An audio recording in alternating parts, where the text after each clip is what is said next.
Okay, let's unpack this. You know that feeling when you shell out serious cash for something and it just completely misses the mark? Oh, yeah, definitely. I'm talking about my recent $1,200 last-minute flight.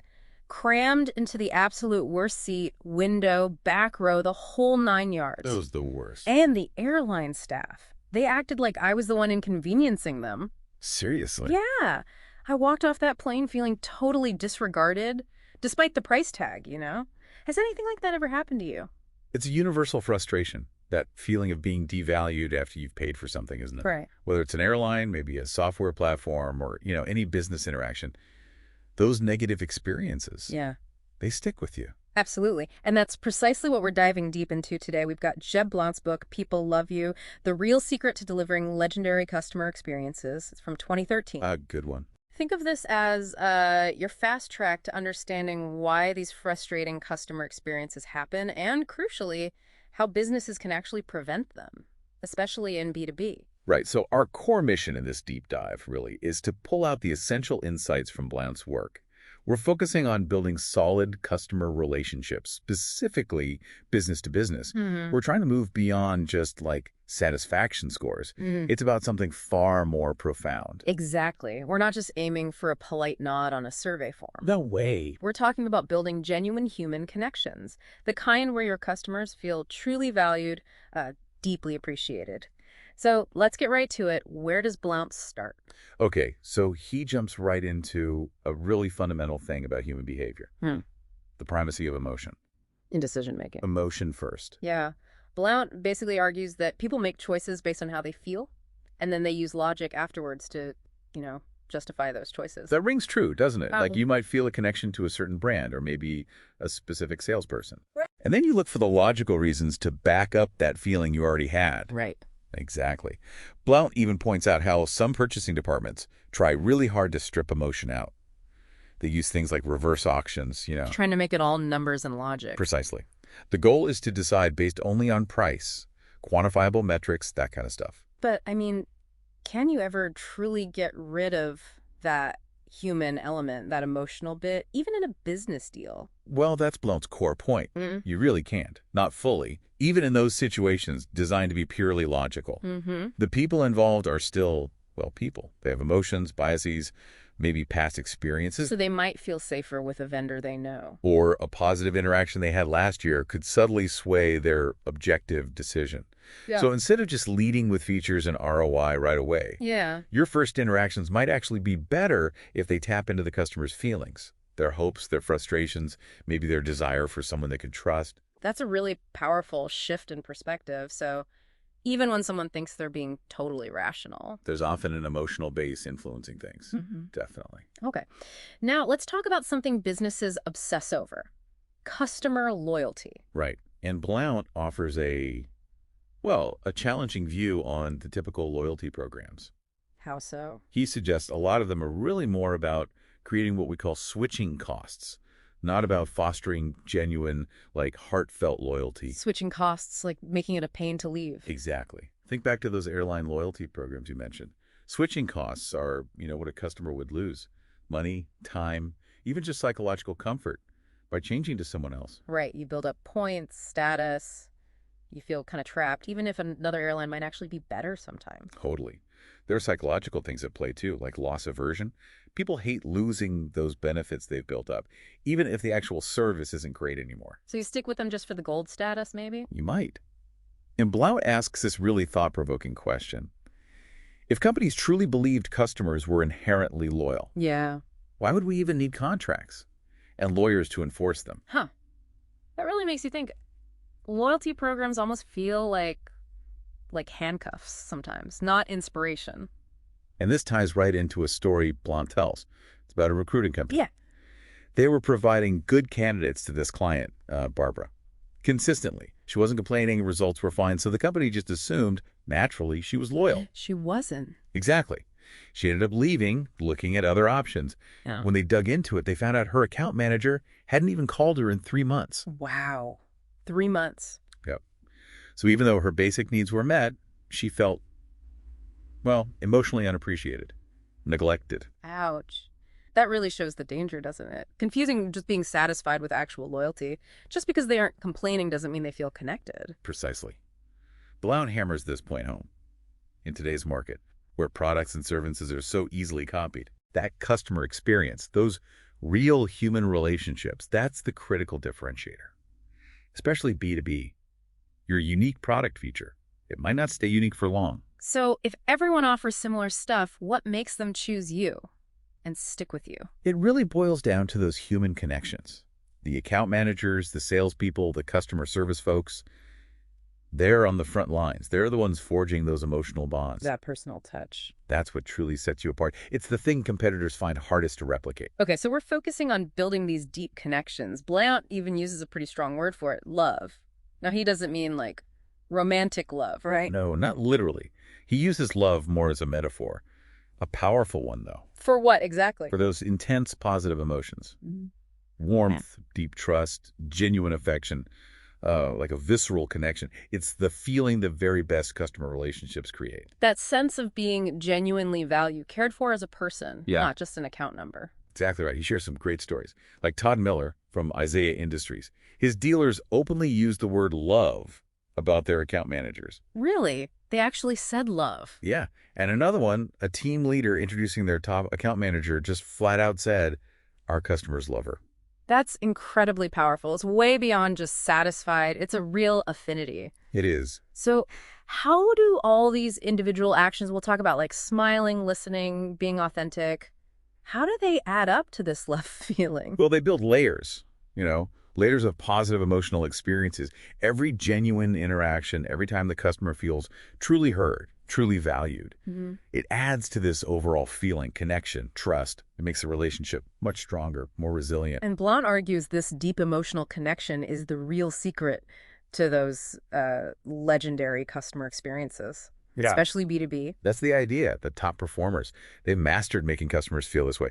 It's about skillfully using these human relationship skills to positively influence how customers feel and act. Okay. Now, Blount also outlined some basic principles for this, right? Yes, he lays out 7 essential principles of customer engagement. These are sort of the core ideas, all centered around that crucial human interaction piece. All right, let's dig into a couple of these. He really emphasizes principle number 2. Customers are people. Seems obvious, but there's more to it. Absolutely. It's easy to forget, maybe. It's a reminder that behind every transaction, every company logo, there's a person. A real human being. With their own complex mix of emotions, maybe some irrational moments, and definitely deep personal needs. They worry, they're under pressure, maybe overworked. And they all want to feel important, appreciated. Fundamentally, yes. So it's about consciously looking past the company name on the invoice and seeing the individual you're talking to. Right. Blount really stresses that customers don't do business with some faceless company. They do business with you, the person, your behavior, your actions. They carry huge weight. He uses that analogy too, doesn't he, about being on stage? Yeah, like you're always performing for your clients. Every action, every word is kind of scrutinized. Are you dependable? Are you trustworthy? That's a great way to think about the impact we have. And that brings us back to principle 4, which we touched on. Customers act on emotion and justify with logic. He dives deeper here. He points out how even those highly trained purchasing managers, the ones supposed to be purely data-driven, They're still swayed by emotion first. that's the key insight. Yeah. Those detailed spreadsheets, the ROI calculations, often they come later to support the gut feeling, the initial sense they have about a vendor or a solution. So that initial connection, that feeling of trust in the person they're dealing with, that often sets the stage for everything else. That's the core idea. Yeah. Now, let's look at principle number 5. Customers do things for their reasons, not yours.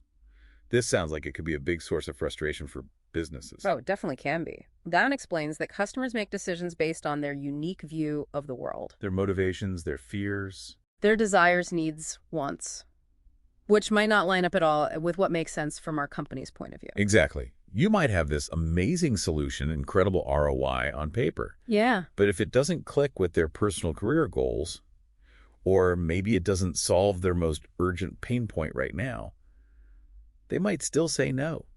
That's why the really effective account managers spend time connecting emotionally, really understanding the customer's perspective, putting themselves in their shoes, So they can figure out those hidden reasons. and tailor their approach much more effectively. Yeah. Okay, and then there's principle 6. Customers don't do illogical things on purpose. I think we've all been there, right? Yeah. Where a customer does something that just seems baffling. Oh, for sure. Blount totally gets that feeling of bewilderment.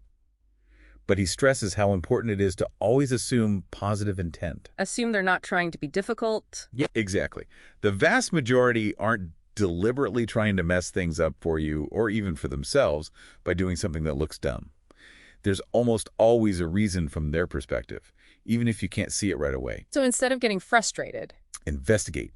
Try to understand the why behind what seems illogical. dig deeper before judging. Absolutely. And he brings back your airline story here. Oh, yeah. Oh. Well, you were technically satisfied with the core service, right? The flight was on time, bags arrived. Yeah, the basics were fine. They even, I guess, exceeded expectations in some ways, like it wasn't delayed. Right. But the overall experience, it stunk, as you put it. It really did. So that just shows that meeting the basic checklist often isn't enough. Yeah. Not enough to build a positive relationship. And the key takeaway there is focus on what you can control. Exactly. Give more value than they expect. Go the extra mile. Right. He shares another good example from Sales Gravy. An account manager worked really hard for a client, but didn't actually make them a hire immediately. Okay, so the customer wasn't happy. No, they were. They were highly satisfied because of the effort, the personal investment the account manager showed. That emotional connection built on dedication was actually more important in that moment than the immediate result.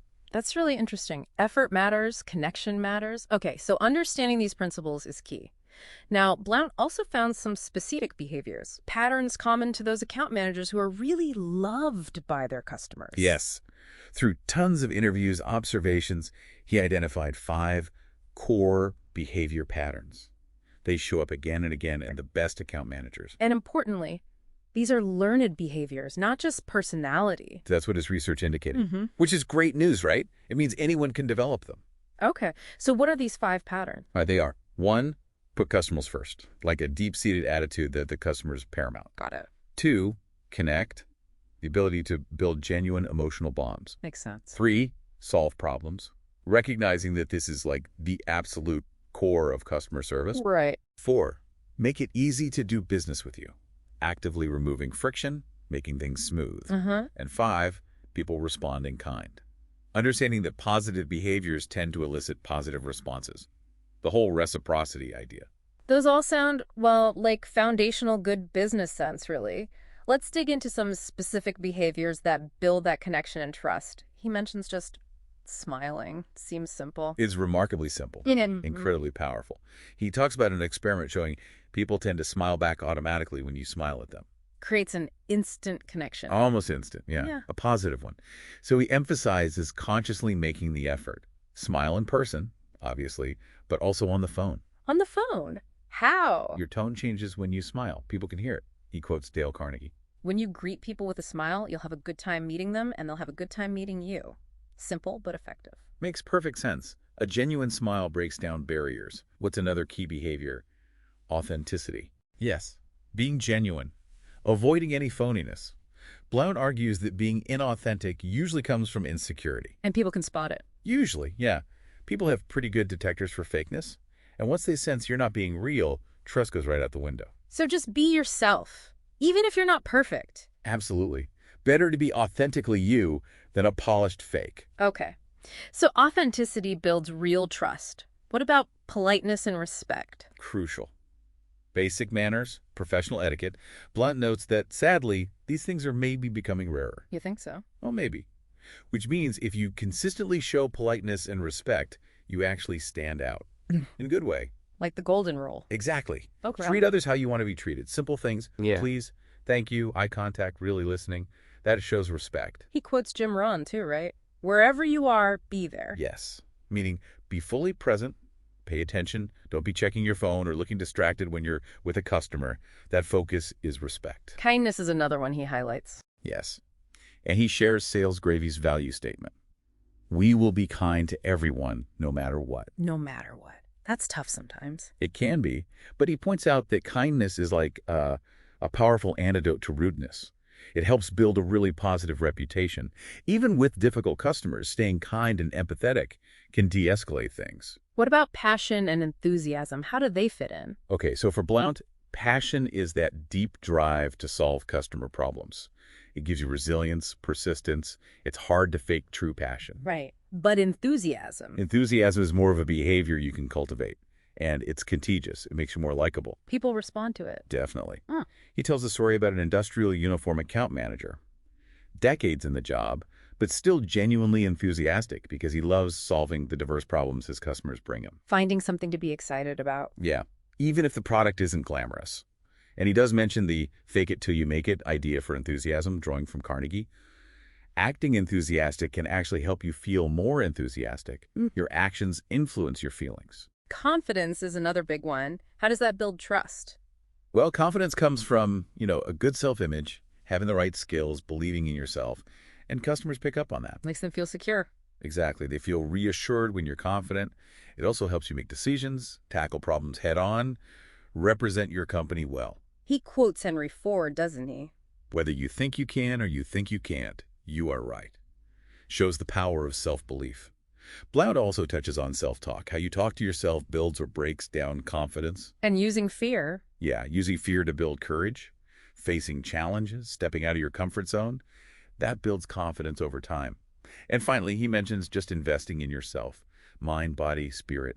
It's the foundation for maintaining that positive outlook and strong belief system, which comes across as confidence. Okay, so these behaviors help establish that connection. But what about keeping it going? Listening seems huge for Blount. Absolutely fundamental. Listening is key to building those strong, lasting relationships. He quotes that Bonnie Raitt song, I can't make you love me if you don't. Meaning you can't force it. Right. Yeah. But you can create the right environment, build those emotional connections. And the way you do that is through active, empathetic listening. He tells that story about Jennifer, the newspaper ad sales rep. Yes, great example. This dealership owner was super frustrated, ready to cancel everything. And Jennifer just listened. Exactly. Everyone else tried to argue with him, sell him more ads. She just let him vent, listened to all his complaints, made him feel heard. Then she could start addressing his actual problems. And it worked. Totally won him over. It shows the power of just listening versus immediately jumping in with solutions or defenses. He contrasts that with rapport, too, right? Says it's often misunderstood. Yeah, like rapport is sometimes seen as a superficial thing, schmoozing or something. But real connection comes from genuine listening. It's simpler, but way more powerful. There's another story, too, about Roger and an angry client, Joanne. Right. She was furious. But Roger just kept asking open-ended questions. Really listened without interrupting or getting defensive. And what happened? She basically talked herself down, explained everything, felt heard, and decided to give him another chance. It taps into that deep human need we all have to feel valued, important, understood. Just being acknowledged can make such a difference. Huge difference. Yeah. And Blount points out, listening well isn't natural for most of us. We're kind of self-absorbed, right? Yeah. We like talking because we feel important. Guilty as charged sometimes. You all are. But consciously overcoming that, really focusing on the customer, that's a massive differentiator. He uses that old telephone game example from school. Oh, yeah, where the message gets totally messed up. Exactly. Shows how badly we typically listen and how easily things get distorted. So does he give specific tips how to actually be a better listener? Yeah, practical stuff, like give your undivided attention, be present, use active listening cues, nodding, eye contact, little verbal things like uh-huh or okay. Summarize what you heard. Yes. Paraphrase or summarize to check you understood. Get comfortable with pauses, silence. Don't feel you have to fill every second. And the big one, don't interrupt. Easier said than done sometimes. It takes practice. He also shares a cool tip from a friend about remembering names. What's that? Jotting down a quick note on their business card right after meeting, then putting it in CRM later. Small thing, but shows you're paying attention, you care about them as an individual. Good idea. Okay, shifting gears slightly. Email. It's everywhere. Blount has warnings, right? Major warnings, because it's so easy for tone and intent to get completely lost without the nonverbal cues, facial expression, tone of voice. Things get misinterpreted easily. All the time. So his key rules are never use email for negative emotions or criticism, ever. Handle sensitive stuff live. Face-to-face or phone. Yes. Also, don't give bad news or say no via email. Don't try to negotiate anything important over email. Too much back and forth, potential for misunderstanding. Exactly. Always pause, reread for tone before sending. Proofread carefully. And his ultimate rule: when in doubt, pick up the phone. Just call them. A quick call can prevent so much trouble and keeps that personal connection strong. Good advice. Now, let's get back to the core. You said problem solving is fundamental. Absolutely. Blunt puts it bluntly. It's problem solving, stupid. That's really the heart of great customer service. He uses the example of Mitch, the logistics guy. Yeah, Mitch was constantly looking for ways to save his client money, proactively finding efficiencies. That dedication to solving his clients' problems built incredible loyalty. The client said, he is constantly looking for a way to help me. That says it all. It really does. People get emotionally attached to those who genuinely solve their problems, make their lives easier. But he warns against jumping to conclusions about the problem. Yes. Don't assume you know what the issue is. You have to ask good questions, really understand it from their side before you start offering solutions. Which leads right into proactive problem solving. Looking out for icebergs, he calls it. Great analogy, right?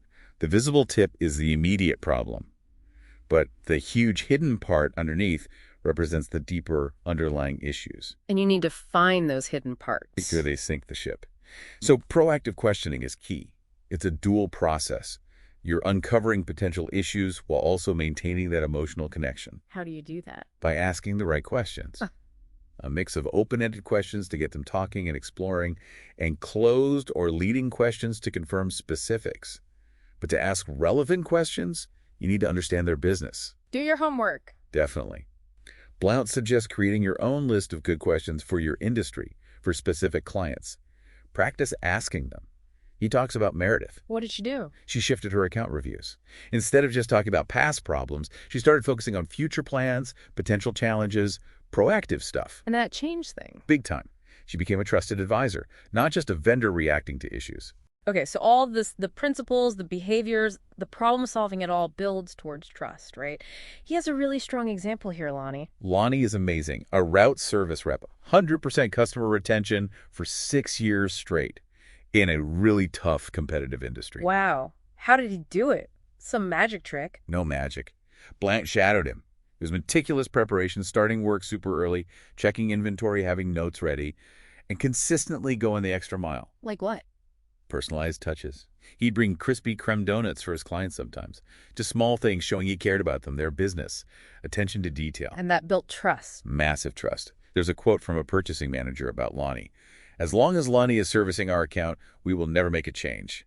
That's the power of trust. It really is. Blount uses Covey's emotional bank account idea here, too. Yes, every positive action, every kept promise is a deposit into that account. Builds trust. Every broken promise, every negative interaction is a withdrawal. Damages trust. And inconsistency is bad. A huge red flag. Erodes trust quickly. He also talks about sweating the small stuff. Meaning? Recognizing that even seemingly minor slip-ups, forgetting a callback, a small detail wrong on an invoice, they add up. They chip away at the relationship. So you need to be organized. Very. He pushes people to leverage their internal support teams. Don't try to do everything yourself. Free up your time for the crucial relationship and trust-building stuff. No excuses. Stop whining, worrying, and wishing. And get to work leveraging your support team. Exactly. And use your tools. A CRM system is vital for managing details, preventing those small but costly mistakes. Another key point, don't let customers find your problems. Address things proactively. Yes. He tells the story of Jessica. She found some minor service issues with her client Henry before he did. And she told him. Yep. Identified them, fixed them, told him what happened. Result: perfect score on his quality review. That honesty and proactivity built huge credibility. Better than him finding it and wondering if you were hiding it? Way better. There's another story about an advertising error. The agency caught it, told the client immediately, offered a make-good solution. And the client was mad. No. They called the agency rock stars and actually doubled their ad spend because they handled it proactively and responsibly. Wow. So own your mistakes. Quickly and sincerely. Apologize. Be humble. Take responsibility, even if it wasn't strictly your fault. Remember, to the customer, you are the company. Don't blame they. Okay, so we build trust, handle problems proactively. Now, how do you keep them? Make breaking up hard to do. Right. Blount says accounts are often lost just through neglect. Simple neglect. Not paying attention. Yeah. He tells an interesting story about Nick, who let a really unhappy customer out of a contract early. Seemed like losing, It right? sounds like it. But that customer came back later because the competitor they switched to didn't deliver. Nick's willingness to be reasonable, even in losing them initially, paid off long term. So listening is key even when they're upset. Especially then. Often they just want to be heard, and responsiveness matters hugely. Always get back to them quickly. Protect your turf by constantly strengthening the relationship, addressing issues before they fester. He recommends another book here. Yeah. The New Successful Large Account Management by Miller and Hyman for more on protecting key accounts. He also asks a tough question. Are all customers good customers? Meaning, should you keep everyone? Not necessarily. Sometimes a really difficult customer drains so many resources and doesn't value what you do. It's better to part ways. It can be. Firing a bad customer can free up energy for your good ones, improve overall business. It's about knowing your own value. But the main point is, make business personal. That creates an emotional anchor. It makes leaving you feel difficult. Make them want to stay. Which brings us to the last part, anchoring relationships, creating those really stable connections. He uses that anchor metaphor, keeping the relationship stable and secure like a ship in a storm. Yeah. It needs ongoing effort. And the law of reciprocity comes back. Big time. Frank Bodine, Robert Cialdini. They talk about how the more you give, the more you tend to get back. Give value. And personal touches matter most. Thoughtful, personal, positive emotional experiences create the strongest anchors. Like that account manager sending a card to the stressed new dad client. Small things, big impact. Exactly. Use your CRM.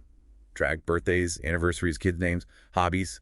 Use that info for personalized touches. Delegate routine check-ins if you can, so you can focus on these high-impact personal things. What are some examples he gives? Lots. Congratulatory calls or notes for promotions, anniversaries, birthday cards, sending a framed news clipping about their company, small, unexpected gifts, VIP access to events, helping their kids with connections or advice. It's easier now to find that personal info online, too. So much easier. Use LinkedIn, company news, local news. Find ways to personalize. These small acts of kindness really leverage reciprocity and make a lasting impression. But good intentions aren't enough. Not at all. You have to act. Make them feel good. He quotes Robert Louis Stevenson. Don't judge each day by the harvest you reap, but by the seeds you plant. Keep planting those positive seeds. So wrapping this all up, the core message from Jeb Blount's People Love You seems pretty clear. Yeah, it's powerful. The real secret to legendary customer experiences, especially B2B, isn't just about process or tech. Important, but not the secret. It's about building that love, those deep emotional connections, through genuine care, active listening, solving problems effectively, and proactively managing the relationship. Precisely. It's about making business personal, understanding that those authentic human connections, they're the foundation for long-term success. You can't fake it. So for everyone listening, maybe take a second now. Think about your own customer interactions. What's maybe one or perhaps two key things from this deep dive you could start doing right away to build those stronger emotional anchors? Yeah, what's one small seed you can plant today? And here's a final thought to chew on. What if your main goal wasn't just hitting satisfaction targets, but actually earning your customers' genuine trust, their heartfelt appreciation? How would that shift change your whole approach, your daily actions? Definitely something to think about. If you want to go even deeper into these strategies, we absolutely recommend checking out Jeb Blount's book, People Love You. It's packed with more detail and stories. And we'd love to hear from you too, your own experiences, your insights on building these critical customer relationships.